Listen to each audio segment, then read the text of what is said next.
strategize together. Let's hear it from an expert. Join the conversation, it's informative and free. You and me, let's talk some strategy.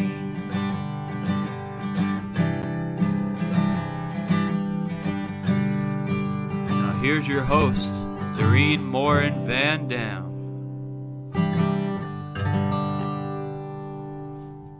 Hello, everybody. My name is Dorien Morin-van, and I want to welcome you to another episode of Strategy Talks. We are episode 2 of season 2, early January, and we're so glad that you're here. If you're here live, say hello in the comments. Let us know where you're watching us from, whether it's YouTube, Twitter, Facebook, or LinkedIn. We're live on all these different places. If you happen to watch us on the replay, we want to know that as well. Put hashtag replay in the comments. And last but not least, for those who are with us on the podcast, Strategy Talks, we appreciate you being here. Thank you so much. So today's guest is Amanda Webb. Amanda from Spiderworking works with businesses to improve their digital marketing ROI. When you don't know if your marketing is bringing sales or don't know how to get more sales, she's the person to turn to. Her content on the Spiderworking blog has won her awards nationally and internationally, and she just loves to talk marketing like we do right here on Strategy Talks. She's written for international websites, including Social Bakers, Social Media Examiner, and Agorapulse. And when she's not working, she loves Doctor Who, playing with her cats, and watching film. So without much further ado, Amanda, welcome. Hello. And can I just say that you have the best intro music ever? Before we start, I just have to say, thank you. Release it as a single, I think we'd all buy it. Oh, that's awesome. That's actually my very, very talented son who wrote that for me. He's a musician and a songwriter, and he writes jingles. And he wrote that last year, and I absolutely love it. Thank you. I'll give him the compliments. So we have some people here already. That's awesome. I see that Jenna is here and Syed. So hi. So that's wonderful to see you from India, and people are here from Facebook and on LinkedIn. So Amanda, we're going to talk about ROI and digital marketing. And, this is like in our business, and especially you're in digital marketing, but I'm more in even a pigeonholed social media and organic social media. So let's start with ROI. What does that mean? And ROI and digital marketing, what do we need to know about return on investment? So I suppose I want to really start with a story, because I've been doing I started with social media. So I used to be the social media person for a long time. And for many, many years, I was just plugging away. Some stuff would work, some stuff wouldn't work. I wouldn't really know what it was. And then I don't know why, but one day I just went, I want to work less hours. So I need to know more about what is actually working. Where should I be focusing my time to make sure that I make sales, but I don't have to work? Because I was like blogging 3 times a week. I had a podcast, I had a YouTube channel, I had a Facebook, I had everything. And I know a lot of marketers, I know I'm not alone, are there. So I started thinking, I need to really learn to understand my analytics. I need to understand where my customers are coming from, which pieces of content that I'm creating are resonating with them, so that they build that trust. And that's essentially what ROI is. It stands for return on investment. And I think a lot of people just think that's money. But in my case, it wasn't money. I know you do organic social. I'm very much organic. I don't have a huge ad spend. I spend a little bit. So it really was, where was I going to invest my time and my energy where I would get the best results without having to work weekends or work late nights? And that's it. That's what it stands for. And really just delving into those analytics, but not just analytics, because analytics can tell you most stuff, but not everything. But delving in and just understanding what's working for you is basically what I help people with. That's awesome. So what should a business owner measure? And I love that you just touch on time. It's not just about, and I've done this, probably about 4 years ago, 5 years ago in my business. So I understand you did the same thing, is like, what services that do you offer that make you the most money? So do more of that and less of the little stuff that takes up your time and doesn't actually give you income. So what is it that we measure and how do we do that? So I always start with time because if you're a small business owner or if you're a marketer, a single marketer in a business, which is a lot of the people that I work for, your time is the most important thing. So to do that, I use Toggle, which a lot of you might know as being like for freelancers to work how much time they're spending on client work. But I actually use it for my entire day to see where my time is going for my entire day. So how much time am I spending browsing social media? How much time am I spending looking at emails? Which when you ease yourself off social media, that's the next one. You go, well, I'm not looking at social, email is more important. How much time are you actually spending on client work? How much time does it take you to write a blog post? And it can be quite shocking when you start doing that because the world is so full of distractions. When you're stopping that timer every time you get distracted, you can find that actually in your 10-hour day, however long it is that you work, I work somewhere in between that, you may only be working like 4 hours. The rest of the time is distractions or you're jumping from one thing to another. So I found Toggle great for seeing where I'm spending my time, but also it's really kicked me. It's gone, you need to be really focusing on the work so that you can finish work earlier. So that's the first thing I would do.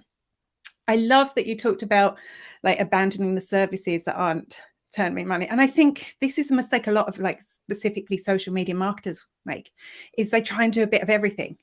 So for those years when I was working all those hours, I was doing a little bit of this and somebody would say, can you do this? And I go, okay. And somebody would go, oh, can you create a graphic for me? And I go, okay.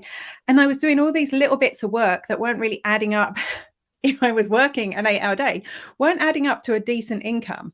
So you need to kind of go, right, what is it that I do? So that's the next thing. What is it that I am going to do for my clients? If you're a social media manager, for example, or if you're a marketer, what is it that I can do for this business that is going to like result in more sales, better quality of work that you're doing? And that means there's going to be more profit. So that's the second thing. Okay, so can we pause there for a sec and talk about those who don't offer services? Say that you have a product and you have some people working for you, or maybe you're doing it by yourself. Maybe you have an awesome product and you're everything. You're doing the sales, the buying, the shipping, when you have a tool like Toggle, that to me seems like would also help you figure out where you need to hire, right? Where you need to make your first hire. Is that something that you would recommend doing as well if you're like doing either a product or a different type of business owner, right? You're a small business owner that doesn't provide, or say you're a restaurant, say you own a restaurant. Would something like Toggle help you there as well, even if you don't do everything digital? Absolutely. I mean, I really think Toggle can, I don't work for them. I just thought I'd mention them. No, that's fine. I think, Toggle is, I think like, even if you didn't run a business, it would be useful for your life to see where you're spending your time and where you can, fit things in and stuff that you're doing exactly to make a hire, to hire a VA, is updating all your product pages. That might be something that you do and you're writing all the copy yourself. And we all know that takes ages. Maybe you could hire a copywriter who'd do a better job and it would free you up to do more sales or spend more time on your SEO or spend more time on creating ads, or maybe that's something that you want to outsource. It works incredibly well. That's awesome. That's awesome. And I have a very quick story that I want to throw in here for those of you who have families and are balancing this, either freelance life or small business life, and especially those marketers online. My first outsource was hiring a house cleaner. And so for me, that was the chore that would get done last. And that allowed me to free up probably 6 hours a week to do a little bit more work. And I was more than paying for that person to come clean my house. Plus it relieved me of stress.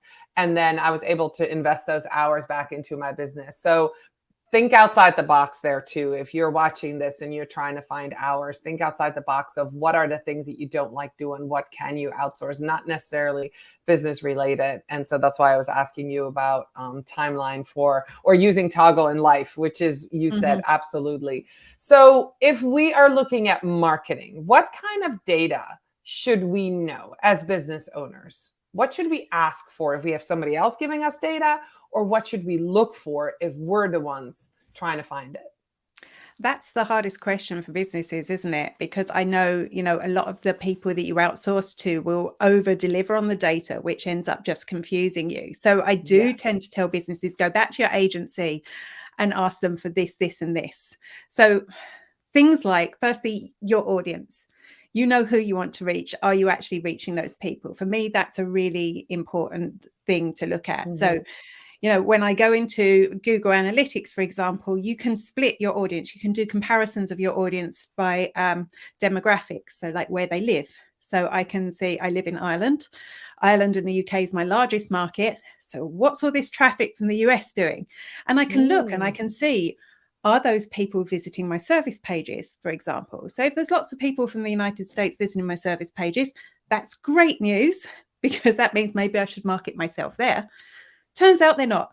They're just reading my blog, which is great, but none of them converting. Very few of them are converting into leads via the lead magnets I have embedded there.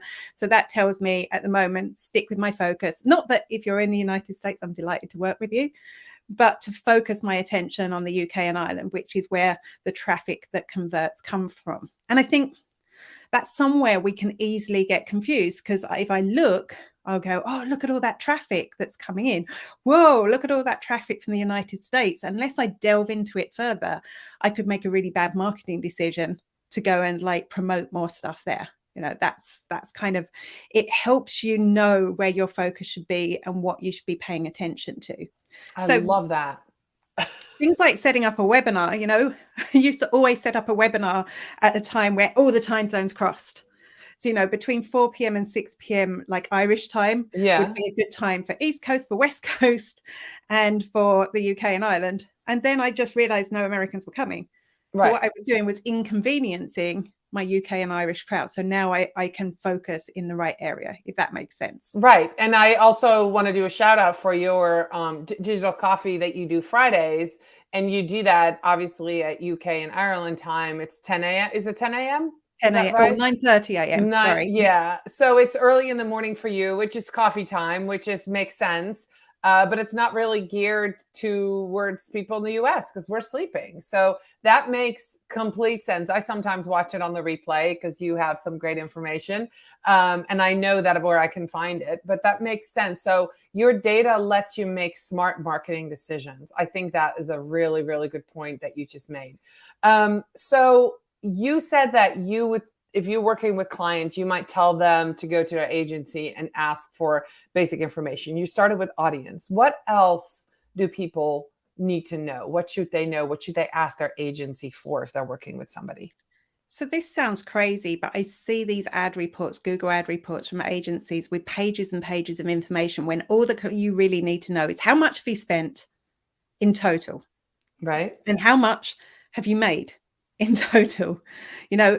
Your spend, including the agency fee, obviously, how much have you made? And you don't really need to know your click-through rate or your cost per click. And I think even if you're an agency giving that to clients, they're only going to start quibbling or talking to you and asking you what all this stuff means. So really, you need to know how much money you're spending, including the agency fee, how much money you're making. And I know, Google ads may not work the first month. It might take a few months to go. But as long as as an agency, you're priming your customer, and as a customer, you're understanding that it will take a little while for it to take off, that's fine. But what tends to happen is you get graphs and charts and cost per click. And I met this many men and this many women.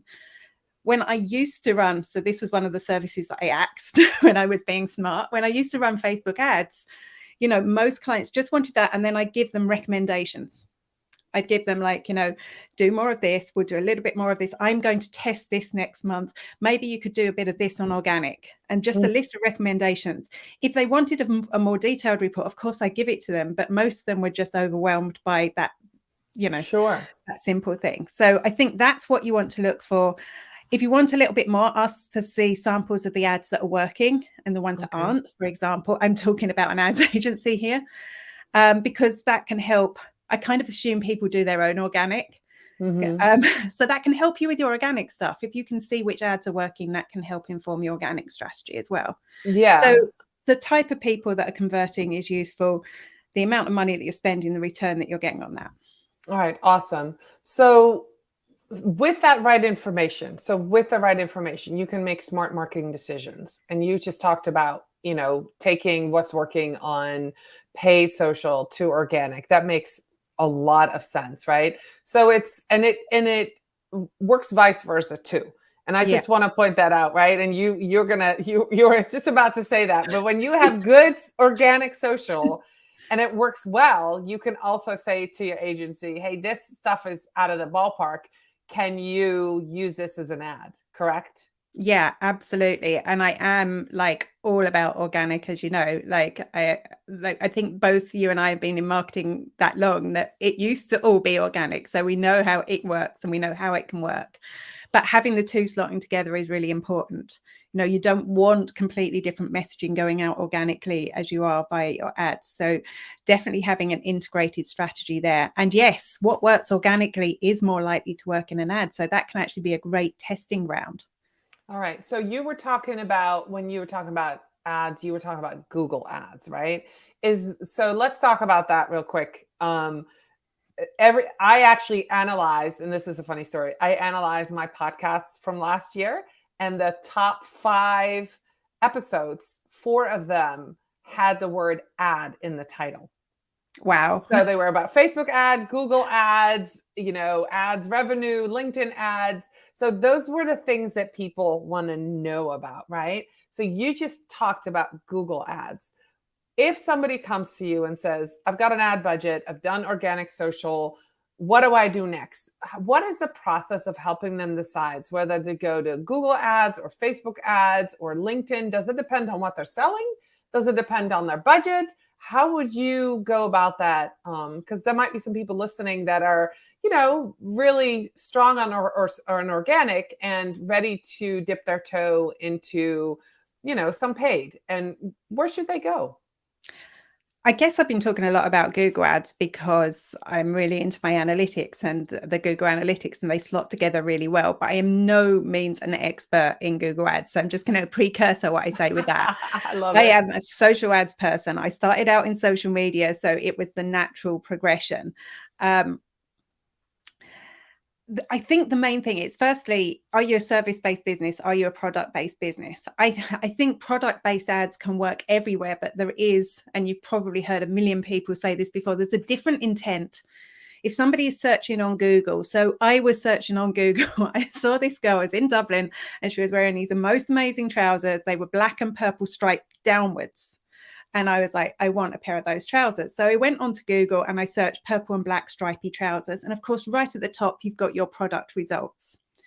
And, that is beautiful. That is, if somebody wants a pair of purple and black striped trousers and they type it into Google, those product results are gold. So that's going to be a mixture, because you can get some, I believe you can get some organic things in there, but it's a mixture between your Google ads and your organic there. Mm-hmm. I'm going to buy those, right? As if I can find a supplier in Ireland. Long story. I'm going to buy those. There's no two ways about it, because my intent by typing it into Google was, I want to buy these trousers. If I'm on Facebook, there's no way I'm searching for that. But if an ad popped up, so maybe one of those suppliers knows I've visited their website, so an ad might pop up for those purple and black trousers, and that will persuade me to buy. Or because I follow that shop on Facebook and it has loads more cool things apart from these trousers. It's like, because I follow them, I'm more likely to click through their ads and buy something, because that's the style of clothing that I like. So that's the kind of the difference between the two. So both work. If your services, and I like working with service-based businesses, it does get a little bit more technical. So firstly, are people searching for what you offer? At the moment, I'm looking at Google ads, one, because I want to see the integration in Google Analytics. I can use the Google test account, but it's not as much fun as when it's your own. So I'm looking, well, people are searching to do Google Analytics training, and I have Google Analytics training. That's a lot of what I'm doing now. So if people are searching for it, it seems like a good fit for Google ads. So I might split my ad budget that for direct sales, I'll go to the Google ads. But for things like my lead magnets, which are designed to bring people onto my email list and do a slower sale, I'd use Facebook ads. because Right. it's not a sale. It's something that I know my audience will be interested in. And it's almost saying this person is the right person for your product without selling. So nobody's going to go, all right, yes, I saw this ad on Facebook, never heard of her before. I'm going to click this button and buy a high ticket item. Right. But they will sign up for a free lead magnet. Now, you mentioned LinkedIn. That's a whole different thing. Yeah. I really, I believe that LinkedIn ads work, but I think you have to have a really high ticket item because they are expensive. They are very expensive. Yeah. Yeah. And I've run tests. I mean, I did a test like Facebook against LinkedIn. I was hoping that with LinkedIn, I get better quality leads, even if I was paying a lot of money. No. So, but having said that, I'm just dipping my toe in LinkedIn ads. And I know if you've got like machinery you sell, for example, that's very niche, that would be perfect for LinkedIn ads. Or if you've got products out there in the tens of thousands, you've got a lot of budget that you can afford to spend in order to still get your return on investment. Right. And I've interviewed 2 LinkedIn experts, and they said their budget, they don't work with anybody that doesn't have at least $2,500 a month to spend on LinkedIn ads. And also for people like recruiters, it works really well having the ads out there. So that makes sense. I want to say hi to Alma, who's here from the Philippines, and Diego. Diego is in Suriname. So we've got a very international crowd, India and Philippines and Suriname and the US. So we've got all kinds of people here. Amanda, let's talk about that Google Analytics. You have some training.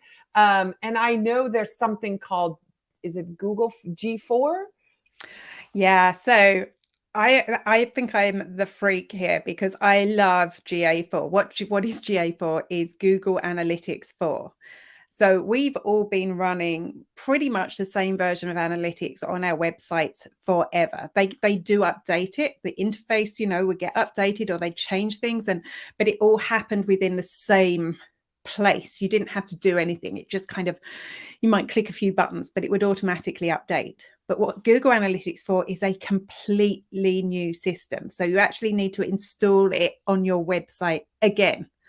Now, you can run it alongside your original analytics while you're making a transition, but it's a new piece of code that you need to put on your site. It's not going to happen automatically. And it's because it is completely different. They've changed the names of things, which is obviously very confusing for people. They've changed the layout of things. Because I've been using it almost exclusively for a year now, because I'm just going all in on this. I actually love it. I think it's much better, but I know there's not a lot of people out there that do. The problem is there's a really big deadline coming up, which is the 1st of July. On the 1st of July, Google is going to stop collecting data in the original analytics, which is known as universal analytics. So from that date onwards, that's going to be useless to you. You're going to need to have Google Analytics 4 there, in which case you should probably learn how it works now. That's kind of it. All right. So I actually have a couple of clients who we work with Google Analytics, and they have GA4 set up. So that is wonderful. And their webmaster did it. So we have them both running simultaneously. You're correct. For my own website, I haven't done that because I didn't realize they were 2 separate things. So that's a great tip. If you're watching this and you haven't done that next piece of code before July 1, you have to add that. Like Amanda said, you can run them simultaneously, and then the other one will go away. So actually, this is a great time for me to put this banner up. If you want to know more about what Amanda is teaching and what she's doing, go to spiderworking.com/strategy talks. She's got all her information on there for you. I highly recommend it. I have been, like I said, in both, and it is a little bit different, and it's harder to get around. So for sure, if you want to know more, and if you're a marketer and you need to give data to your clients, even if you're doing organic social like I am, or if you're doing content strategy, content marketing, you still need to have this data to give to your clients. There's lots of data with blogging. You just mentioned blogging, Amanda, which I'm a big fan of blogging. That's the original content, right? I think we're actually coming back to that. What do you think about that? Well, I've just started blogging again after a big hiatus. So I think a lot of people are seeing the value. but it's got so much harder than when I used to do it, because there's so many more people doing it and upping the game. So it's like, yeah, you have to spend a bit more time. Yeah. Well, and this is completely off focus, but what about using AI to write some stuff on your blog? Have you tried that We yet? have to kind of talk about it, don't we? Because it's We a marketing do. topic. I Yeah. actually love Chat GPT. Yeah, I got the Yeah. characters the right way Yeah. around. Yeah. I use it every day, but I did get it to write when it first came out, or when it was first being hailed as the next new thing, to write a page to persuade people to sign up to my newsletter. And I was really impressed with what it came up with. But I'm not trying to do anything special with that. I gave it also what I wanted including in the page.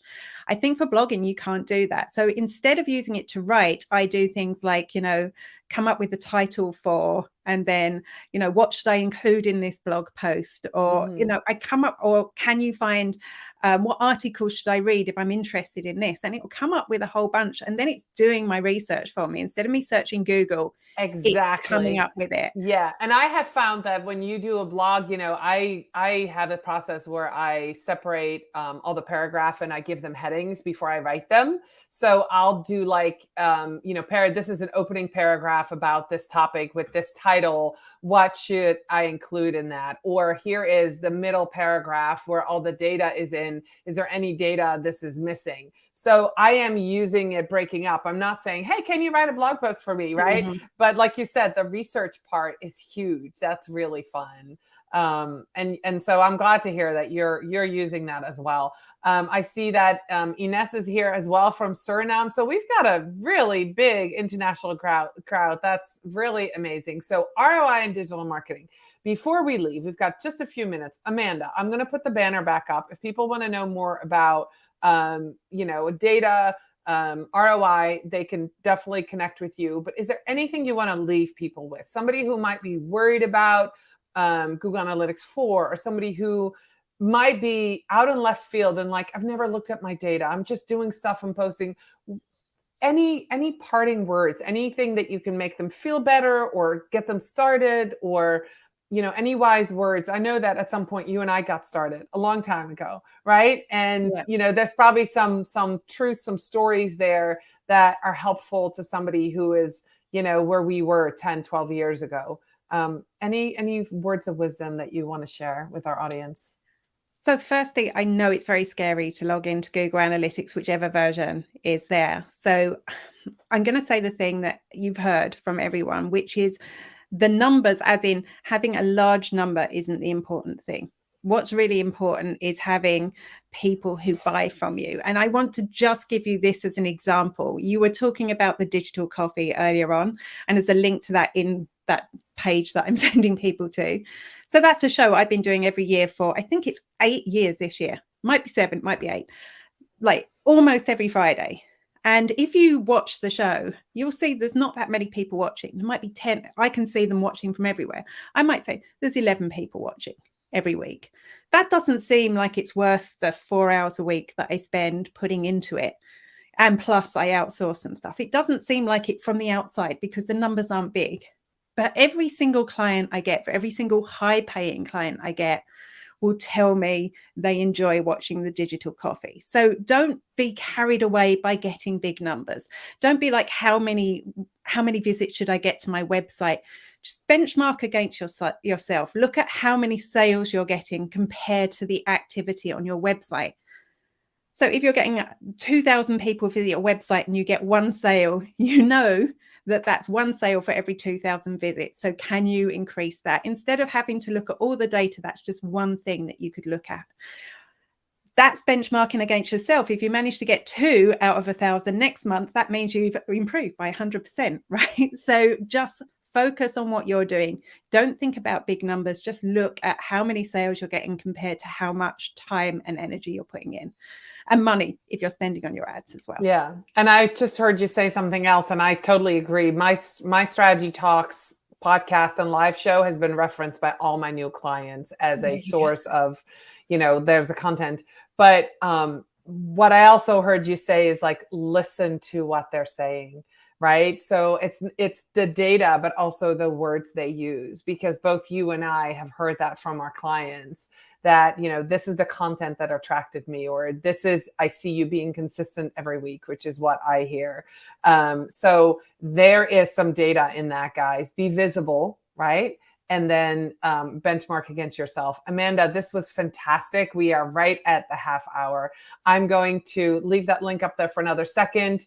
So spiderworking.com. Amanda, you're going to be at Social Media Marketing World in March. In the sun. I know. We'll see each other in just a short 2 months. I'm excited to meet back up with you. For those of you who come and see us every week, I'll be back next week with another guest. I appreciate you so much being here live with us today. And for now, I'm going to say goodbye, and we'll see you all soon. And go check out Amanda at spiderworking.com/strategy talks for all the information that you need. Thank you, Amanda. Bye.